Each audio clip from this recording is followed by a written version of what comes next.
Welcome everyone, this is Soudip from E4 engineering. তো আজকে আমরা পার্ট 2 বা সেকেন্ড পার্ট ডিসকাশন করবো আউট 2019 সলিউশনস। তো প্রিভিয়াস ইয়ার মানে প্রিভিয়াস পার্ট 1টা কিন্তু একটা ভিডিও দেওয়া হয়ে গেছে। যারা যারা দেখোনি এখনই পার্ট 1টা গিয়ে আগে দেখে নাও, তারপরে পার্ট 2টা আজকে দেখবে। তো পার্ট 2তে আমি শুরু করব হচ্ছে যেখানে আমরা শেষ করছিলাম আগের দিন, মানে হচ্ছে এই 28 নম্বর কোশ্চেনটা, যেখানে কনভার্ট করতে বলেছিল 22 একটা octal number to decimal number. তো এই কনভার্সনটা আগের দিন হোমওয়ার্কে ছিল, যারা করেছো জানো যে অ্যান্সারটা হবে 18। কীভাবে কনভার্সনটা করবে, যেহেতু অক্টাল থেকে ডেসিমাল, তো আমার বেস হচ্ছে 8, তো টু ইন্টু 8⁻1 প্লাস 2 ইন্টু 8⁻0 সমান সমান হলো 18। তো রাইট অ্যান্সার হবে 18। নেক্সট হচ্ছে the solution of A x dy minus y dx is equal to cos 1/x dx। তো it is a differential equation. Okay, তো সলিউশনটা বার করতে গেলে আমরা কীভাবে করব দেখে নিই। সলিউশনটা হবে হচ্ছে আমাদের y/x plus sign 1+x is equal two c। তার মানে হচ্ছে এইটা ডি এরটারও অ্যান্সার হবে আমাদের। তো কীভাবে করেছি, কীভাবে করার জন্য তোমাদের এই ফর্মটা জানতে হবে, dy/dx plus py is equal to q. এই ফর্মে কিন্তু তোমাদের প্রথমে নিয়ে আসতে হবে। তো প্রথমে দেখো এইখানে, ওকে আমরা দেখে নিই। তো এইখানে দেখো, এইখানে কিন্তু ওই ফর্মটাই নিয়ে আসা হয়েছে। যেই নিয়ে আসা হয়েছে তখন আমার ইন্টিগ্রেটিং ফ্যাক্টর যেটা আছে আইএফ, সেটা বার করে নেওয়া হয়েছে ই মাইনাস ইন্টিগ্রেশন dx/x। কারণ পি যেটা আছে সেটা কিন্তু আমার -1/x আছে। ওকে, -1/x আছে, সেটা যদি করে নিই আমরা, সেটা ইন্টিগ্রেশন ফ্যাক্টর চলে এলো x⁻⁻1। ওকে, তো x⁻⁻1 চলে এলে সেটা আমি y এর সাথে গুণ করে নিলাম। y এর সাথে গুণ করে কত হলো y ইন্টু x⁻⁻x। আর এদিকে আমার যেটা ছিল কিউ, সে কিউটা আমি ইন্টিগ্রেশনে ফেলে দিলাম। ওকে, তো ইন্টিগ্রেশন ফেলার জন্য দেখো তারপরে আমি ইন্টিগ্রেশনটা জাস্ট সলভ করেছি, যেখানে 1/xটাকে ইউ নিয়েছি, আমি 1/xটাকে ইউ নিয়ে জাস্ট সলভ করেছি। সলভ করার ফলে এইটা একটা এসছে। তো তোমরা যেটা বুঝতে পারো না একটু পজ করে বুঝে নাও, ব্যাপারটা খুবই easy. Next, the volume of the parallelepiped whose size are given by 2i minus 3j i plus j minus k 3i minus k is. ঠিক আছে, তো রাইট অ্যান্সার যেটা হবে, রাইট অ্যান্সার হচ্ছে 4। রাইট অ্যান্সার আমার হবে 4। ওকে, তো কীভাবে আসছে, যেহেতু বলছে প্যারালাল পাইপের ভলিউম বার করতে বলেছে, ভলিউম বার করলে কিন্তু আমার একটাই ফর্মুলা, এইটা A into A dot B cross C. ঠিক আছে, A dot B cross C. তো এটা আমার বলে দিয়েছে এইটা। বি ক্রস সিটা বার করার জন্য আমি এইভাবে দেখো, বি ক্রস সি যেভাবে বার করে জানোই তোমার ডিটারমিনেন্টের নিয়ম, সেভাবে বার করে এটা বসিয়ে দিয়েছি। তারপরে তো আমার ডট প্রোডাক্টের নিয়ম, এখানে ডট আছে একটা, ডট প্রোডাক্টের নিয়ম হিসাবে কিন্তু গুণ করেছি। তো এইভাবে তোমরা করলে কিন্তু 4 আসছে। Next, the slenderness ratio of a column is 0 when. তো এটা রাইট অ্যান্সার যেটা হবে সেটা হচ্ছে অপশান সি। ঠিক আছে, option C, the column is supported on all sides throughout is full length. এটা যখন হবে তখন কিন্তু স্লেন্ডারনেস রেশিও আমার 0 হবে। Next, the area enclosed between curve y² x and y সমান x। তো y² x এর যে গ্রাফ সেটা তোমরা দেখতে পাচ্ছ এখানে, প্যারাবোলা একটা। ঠিক আছে, এটা প্যারাবোলা। আর y সমান mod x বা x যাই হোক, সেটার গ্রাফ হচ্ছে তোমার এইটা স্ট্রেট লাইন একটা, যেটা 0,0 দিয়ে গেছে। ঠিক আছে, তো প্রথম আমরা কী করবো, গ্রাফটা বার করার জন্য দুটো সলিউশন বার করব। ওকে, দেখিয়ে দিই আমাদের দুটো সলিউশন বার করব। সলিউশন বার করার ফলে একটা পয়েন্ট দেখো আসবে, সেটা হচ্ছে তোমার এই পয়েন্টটা। ঠিক আছে, সেই পয়েন্টটা আমার ওয়াইতে ফেললে কত আসে, ওয়াই ফেললে আমার হচ্ছে ও আমার কত হচ্ছে 0,1, সরি 0,1ই আসছে। তো 0,1 আসছে সেহেতু আমার কি হলো, এখানে আমার ওয়াইয়ের ভ্যালু 1 আসলো। তো আমি কি করব, যেহেতু আমার এরিয়া বার করতে হবে, তো ইন্টিগ্রেশন 0তে আমার ছেদ করছে, ওয়ানে গিয়ে ছেদ করছে। কারণ দেখো 0 আর 1 এই দুটো ভ্যালুই কিন্তু এই দুটো ইকুয়েশনটাকে আমার ফুলফিল করছে। তো 0 থেকে 1 লিমিট ইন্টিগ্রেশন। আর এখানে যে √x কোথা থেকে এলো, যদি এখানে y সমান বার করো, y সমান √x। ওকে, মাইনাস এক্স ডিএক্স, যেহেতু y সমান x, এখানে আছে x। তো এটা এটা অবশ্য ব্র্যাকেট আছে একটা, এখানে দেওয়া হয়নি, এটা ব্র্যাকেট আছে। ওকে, এটা ব্র্যাকেট আছে। তো ডিএক্স, এটাকে যদি তুমি ভ্যালুটা এখানে যদি তোমার ইন্টিগ্রেশন করে 0 to 1 এরকম ভ্যালু বসিয়ে দেখো কিন্তু 1/6 আসবে। রাইট অ্যান্সার আমার 1/6। এ পাওয়ার ট্রায়াঙ্গেল প্রোভাইডস ইনফরমেশন অ্যাবাউট, তো পাওয়ার ট্রায়াঙ্গেল কিন্তু আমার এখানে নিচে পাশে দেখো আঁকাই আছে তোমাদের সুবিধার্থে। কেভিও আমাদের জানা যায়, এখান থেকে ইনফরমেশন জানা যায়, কেভি এয়ার সম্বন্ধে ইনফরমেশন জানা যায়। আর we also know about the kilowatt. Okay, আর যে অ্যাঙ্গেলটা KVA and between KV and kilowatt, this is call the phase angle আর পাওয়ার ফ্যাক্টর অ্যাঙ্গেল। তো we know KVAR, KVA and power factor, all of this. Okay, তো all of this is the right answer.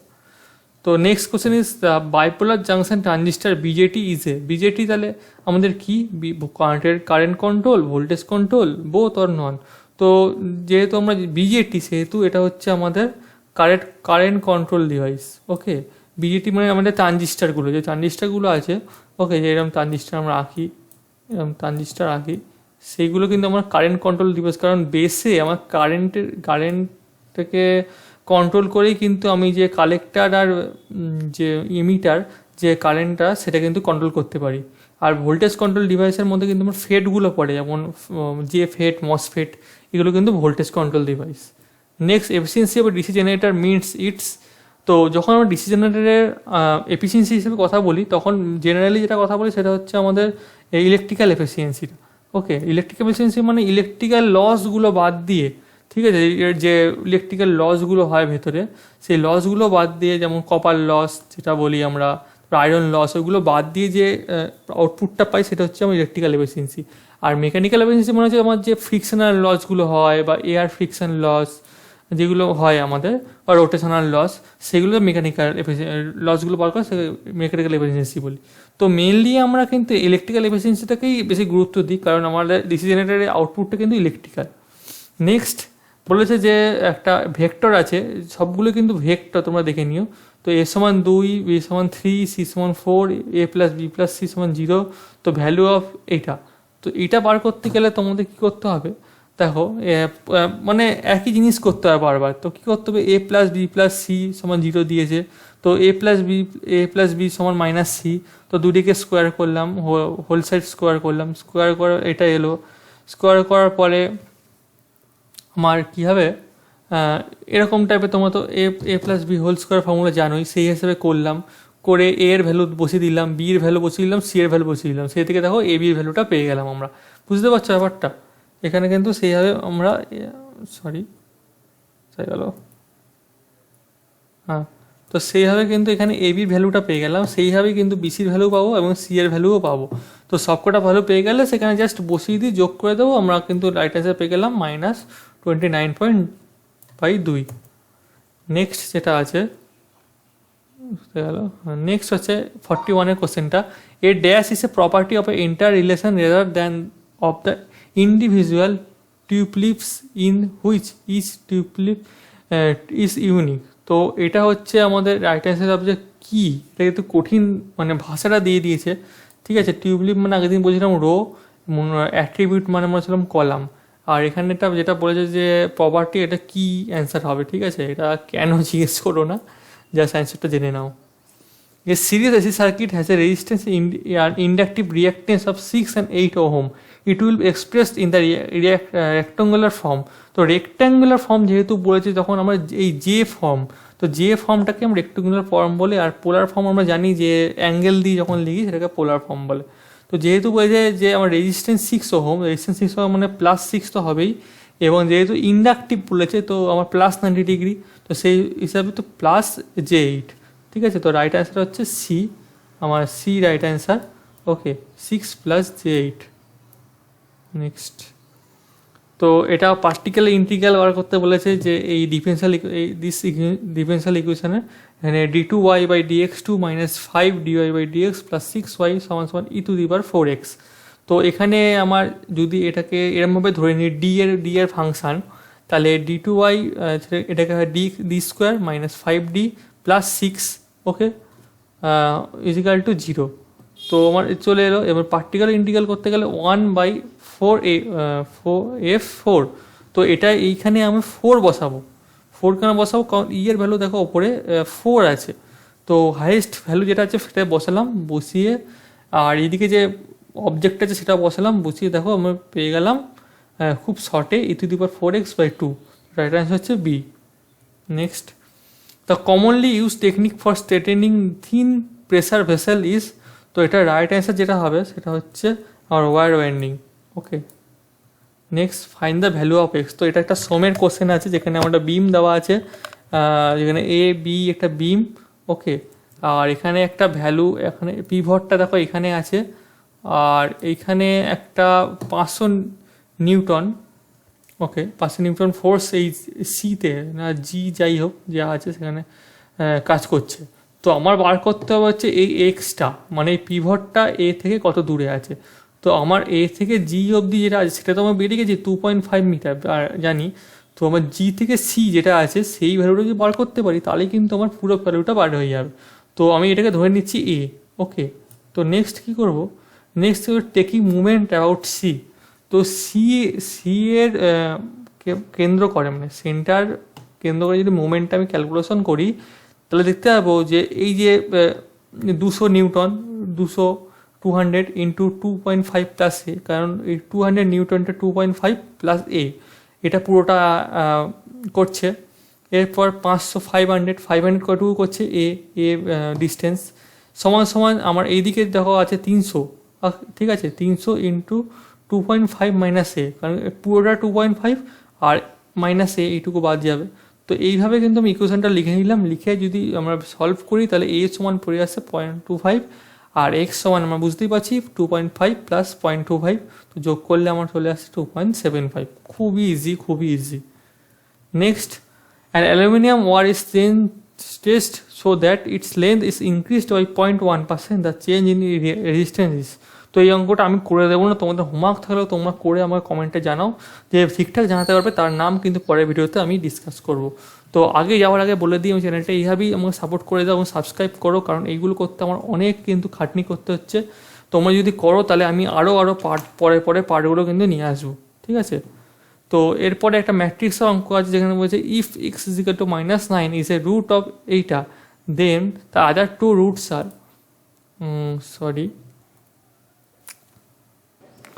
তো এটা right answer হবে 2 and 7। আমি সলিউশনটা এখন দিতে পারিনি, পরে আমি চেষ্টা করে টেলিগ্রাম গ্রুপে দিয়ে দিচ্ছি।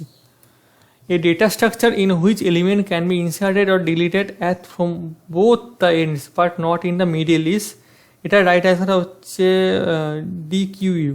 দেখো আউটের কিন্তু এই কোশ্চেন, কম্পিউটার কোশ্চেনগুলো খুবই কঠিন আসছে, এত কঠিন কিন্তু জিলেটে আমার মনে হয় না আসবে। If the specific gravity of electrolyte H2SO4 is in a lead acid cell increase, then the internal resistance of a cell, ঠিক আছে, এটা হবে right answer option B, will increase. ঠিক আছে, এটা কিন্তু রেজিস্ট্যান্সটা ইনক্রিজ করবে। Next, in which topology there is a central control or hub, বুঝতেই পারছো সেন্ট্রাল কন্ট্রোল যেহেতু বলেছে সেহেতু এটা কিন্তু স্টার টপোলজি হবে, কারণ স্টার টপোলজি বুঝতে পারছো চারদিক থেকে এরকম স্টার টাইপের হয়।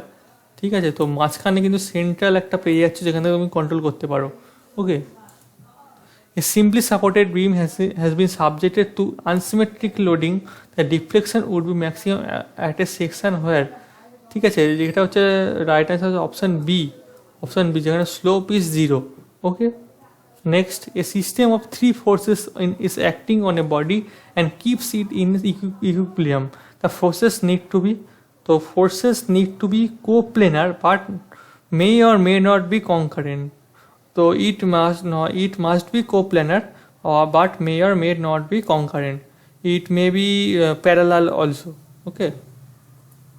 MOSFET, বুঝতেই পারছো যে মেটাল অক্সাইড সিলিকন ফেট ফিল্ড এফেক্ট ট্রানজিস্টার। তো MOSFET ইজ এ, বলেছিলাম ফেট মানে কিন্তু আমাদের ভোল্টেজ কন্ট্রোল ডিভাইস, আগেই বলেছিলাম। Which of the following statement is wrong, material for wire drawing should have high ductility, an isotopic material exists the same elastic property in all direction, a zero value Young modulus electricity implies that material high elastic। তো right answer হচ্ছে আমার option C, এটা কিন্তু আমাদের ভুল। Next, এটা আবার দেওয়া হয়ে গেছে, সরি, এটা ভোল্টেজ কন্ট্রোল ডিভাইস। তা অক্টাল ইকুইভ্যালেন্ট এরকম কিছু ছোটোখাটো অঙ্ক তোমরা দিয়ে দিতে পারে, কিন্তু মুখে মুখে করে দেওয়ার অঙ্ক কীভাবে করবে দেখো দেখিয়ে দিচ্ছি। এই বাঁ দিক থেকে ডান দিক থেকে তোমরা গুনতে গুনতে যাবে এই দিক থেকে, ঠিক আছে, এই দিক থেকে এদিকে গুনতে গুনতে যাবে তোমাদের সরি এই পয়েন্ট যেখানে আছে পয়েন্ট থেকে এই দিক থেকে গুনতে গুনতে যাবে, আর এই দিক থেকে গুনতে গুনতে কী করবে, তিনটে করে গ্রুপ করবে, তিনটে এখানে দুটো গ্রুপ পেয়ে গেলে তুমি। আর এই পয়েন্টের পর এখানে একটা গ্রুপ, এখানে একটা গ্রুপ, আর এটা 1 আছে, তো এর আগে দুটো 0 বসিয়ে নাও তুমি। ওকে, তো এটা একটা গ্রুপ। তো এরকমভাবে গ্রুপ করে তোমরা যদি একটা চার্ট আছে, চার্টটা যদি ফলো করো তোমরা বুঝে যাবে মানে অক্টাল একবারেই কনভার্ট হয়ে যাবে। 001 মানে হচ্ছে 1, 010 মানে হচ্ছে 2, 101 মানে 5, 100 মানে 4, আর 001 মানে আবার 1। তো একবারে মুখে মুখে কিন্তু বেরিয়ে যাবে, এগুলো কিন্তু মুখে মুখে বার করারই জিনিস, এগুলো কিন্তু ওইভাবে আর করতে হবে না, ঠিক আছে। রাইট অ্যান্সার হচ্ছে অপশান বি। এটা কিন্তু একটা চার্ট আছে, চার্টটা তুমি পরে দেখিয়ে নিও বা আমি কোনো ক্লাসে তোমাদের দেখিয়ে দেবো। Which is not a applicable layer for protocol, ঠিক আছে, এটা মনে হচ্ছে রাইট অ্যান্সার হচ্ছে টিসিপি যেটা আছে সেটা হচ্ছে right answer. Next, a bag contains 8 white and 6 red balls, the probability of drawing 2 balls of the same colour. তো এটা একটা লাস্ট তোমাদের প্রবাবিলিটি অঙ্ক করানো হচ্ছে, সেটা তুমি কী করে করবে দেখে নাও। কিছুই না, প্রথম বলেছে যে হোয়াইট বলের পাওয়ার প্রবাবিলিটি কত, 8c2, কারণ 8টার মধ্যে তুমি এরকমও হতে পারে যে দুটো বল, আর দুটোই তোমার হোয়াইট হতে পারে, তো 8c2। আর রেড বলের ক্ষেত্রে সেটা সমান, 6টা রেড বলের মধ্যে তুমি দুটো রেড বল তুলতে পারো, সেটারও একটা প্রবাবিলিটি আছে। সেটা দুটো যোগ করলে এবং নিচে যেটা থাকবে টোটাল প্রবাবিলিটি কত, টোটাল আছে 14টা বল, 8 + 6 14টা বল আছে, 14টা বলের মধ্যে তোমার দুটো বল তোলার প্রবাবিলিটি, তাই টোটাল হচ্ছে 14c2। তো সবগুলো যদি সলভ করে তোমার যেটা অ্যান্সার আসবে সেটা হচ্ছে অপশান সি, 43/91। তো আমার কিন্তু অনেকগুলি তোমাদের কভার করা হলো, ভিডিওটা মনে হয় একটু লম্বা হয়ে গেল। পরের ভিডিওতে আমি যা রিমেনিং আছে সব কটা কভার করে দেবো, আশা করছি কালকে ভিডিও আনার। তো ভিডিওটা সবার সঙ্গে শেয়ার করো, অনেক খেটে ভিডিওটা করা হয়েছে। তো আজকের জন্য এইটুকুই, thank you everyone, have a nice day.